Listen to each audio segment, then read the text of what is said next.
Voici en avant-première nationale le sujet du brevet 2024 que je vais corriger avec vous maintenant. Soyez bien attentifs. Alors, première question. Cet exercice est un questionnaire à choix multiples, QCM. Aucune justification n'est demandée. Pour chaque question, 4 réponses sont proposées. Une seule réponse est exacte. Recopiez sur la copie le numéro de la question et la réponse choisie. Alors, pour la première question, on vous demande de donner l'écriture scientifique de 0,193 fois 10 puissance moins 100. Alors, tout d'abord, remarquons que 0,193, eh bien, ça peut s'écrire également 1,93 multiplié par 10 puissance moins 1. Autrement dit, 0,193 fois 10 puissance moins 100, ça s'écrit désormais 1,93 multiplié par 10 puissance moins 1 multiplié par 10 puissance moins 100. Donc ça donne 1,93 multiplié par 10 puissance moins 1 fois 10 puissance moins 100.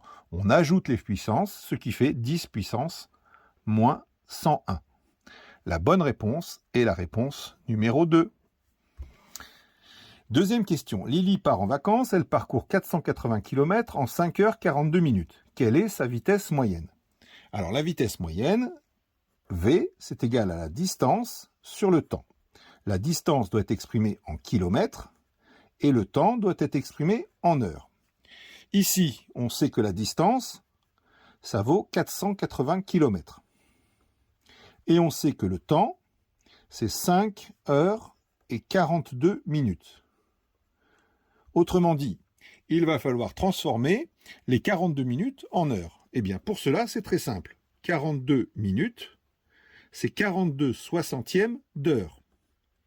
Donc, ça fait 42 sur 60, que je peux simplifier de la manière suivante. 42, c'est 6 fois 7. 60, c'est 6 fois 10. Je simplifie par 6, il reste 7 dixièmes. Autrement dit, 0,7 heures. Donc 42 soixantièmes d'heure, c'est 0,7 heures. Du coup, le temps, eh bien, ça va être égal à 5 plus 0,7, c'est-à-dire 5,7 heures.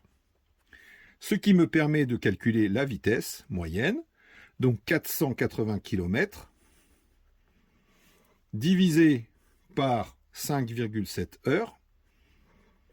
Et là, ça fait quoi? Eh bien, cela fait à peu près 84,2 km par heure.